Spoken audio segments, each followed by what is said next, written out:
Gojo and Goku ये पूरे anime history के दो ऐसे साइड एंड मेन कैरेक्टर्स हैं जिसके अलग अलग फैन बेसेस हैं, डिफरेंट रिकॉर्ड्स एंड पावर्स हैं एंड दोनों की अलग अलग पॉपुलैरिटी है। बट अगर हम बात करें रेप्यूटेशन की तो यहाँ सबसे बड़ा क्वेश्चन मार्क ये आता है कि इन दोनों में सबसे ज्यादा रेप्यूटेड कौन है, क्योंकि जहाँ सातोरू गोजो पिछले 2-3 सालों में जेनजीज का फेवरेट कैरेक्टर बन चुका है, वहीं सन गोकू को 1980 से हर जनरेशन ने देखा है। अगर किसी बंदे ने कभी एनिमे नहीं भी देखा है तब भी उसे इन दोनों का नाम तो डेफिनेटली पता होगा। तो आज की इस वीडियो में मैं पूरे फैक्ट्स एंड रिसर्च के साथ तुम्हें ये बताने वाला हूँ कि who is the most reputed character between Satoru Gojo and Son Goku. So watch till and.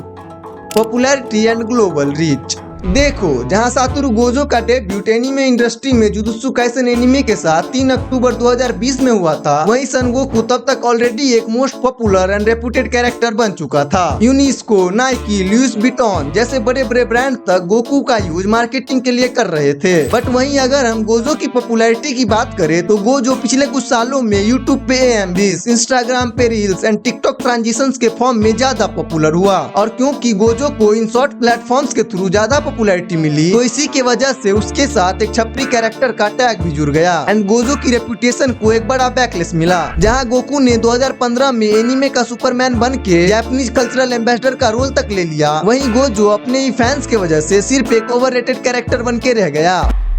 Power level and respect in universe. पूरे एनिमे यूनिवर्स में अगर हम पावर लेवल एंड रिस्पेक्ट की बात करें तो शायद ही ऐसा कोई कैरेक्टर होगा जो सन गोकू को बीट कर सके, क्योंकि भले ही गोजो के पास उसका 6 आइज एंड लिमिटलेस EQ ना हो, लेकिन जब वो गोकू के अल्ट्रा इंस्टिंक्ट फॉर्म के सामने आएगा तो वो 2 मिनट से भी ज्यादा टिक नहीं पाएगा। एंड अगर हम इनके फाइट रिकॉर्ड्स की भी बात करें तो जहाँ गोकू ने प्लैनेट डिस्ट्रॉयर्स, गॉड और इवन मल्टीवर्सल थ्रेट्स तक से फाइट की है, तो वहीं गोजो सुकुना के हाथों ही किटकैट बन के रह गया। तो इन दोनों में हम पावर डिफरेंस की बात नहीं करें तो ज्यादा अच्छा होगा। फिर बात रह जाती है पूरे यूनिवर्स में रिस्पेक्ट की, तो मेरे लिए तो दोनों ही इक्वली रिस्पेक्टेड कैरेक्टर्स हैं। गोकू अपने नेवर गिव अप वाले माइंडसेट से, तो गोजो अपने पोलाइट नेचर की वजह से।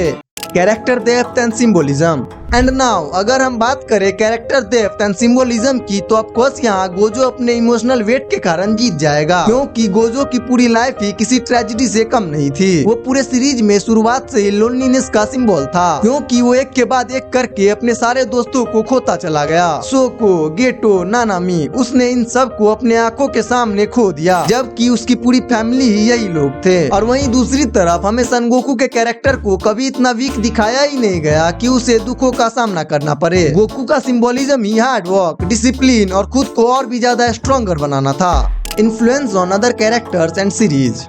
तो अगर तुमने नारुतो, वन पीस और ब्लैक क्लोवर जैसे और भी शोनेन एनिमेस देख रखे हैं जो ड्रैगन बॉल के बाद आए हो, तो तुम्हें इन सब में एक चीज कॉमन दिखी होगी कि ये सारे एनिमेज मेजरली सन गोकू के never give up and battle hungry वाले माइंडसेट को ही अपने डिफरेंट स्टोरी लाइन के थ्रू बनाए गए हैं। जहाँ गोकू की तरह ही बाकी मेन कैरेक्टर्स को भी पावर्स की भूख होती है और वो उसे पाने के लिए कुछ भी कर जाते हैं, लेकिन कभी गिव अप नहीं करते। और यहाँ हम गोजो एंड जेजे की बात नहीं करे तो ज्यादा बेटर होगा, क्योंकि जेजे के खुद ही एक न्यू जेन एनिमे सीरीज है, तो अभी हमें इसका इन्फ्लुएंस शायद ही दिखे।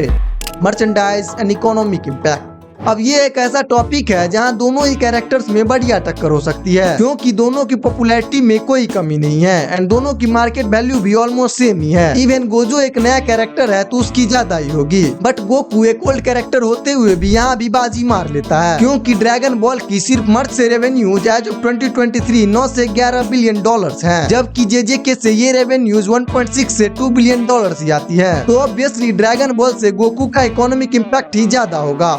कंक्लूजन। सो आई गेस कि तुम लोग भी इस फाइनल कंक्लूजन तक आ ही गए होंगे कि अगर हम गोजो वर्सेस गोकू के रेप्यूटेशन की बात करें तो गोकू यहाँ गोजो को वन साइडेड टेक डाउन कर देता है, बट एज ए रियल ओताकू हम सभी कैरेक्टर्स को देखते हैं, सीखते हैं और इक्वली रिस्पेक्ट भी करते हैं। दैट मीन्स कि हमारे लिए दोनों ही कैरेक्टर्स अपनी अपनी जगह सेम रेप्यूटेड एंड वैल्यूएबल हैं। तो अगर तुम्हें वीडियो जरा भी अच्छी लगी और तुम भी एक रियल ओताकू हो एंड मेरी बात से एग्री भी करते हो, तो कमेंट में गोजो लव गोकू लिख के ऐसी और वीडियोस के लिए चैनल को भी सब्सक्राइब कर लो।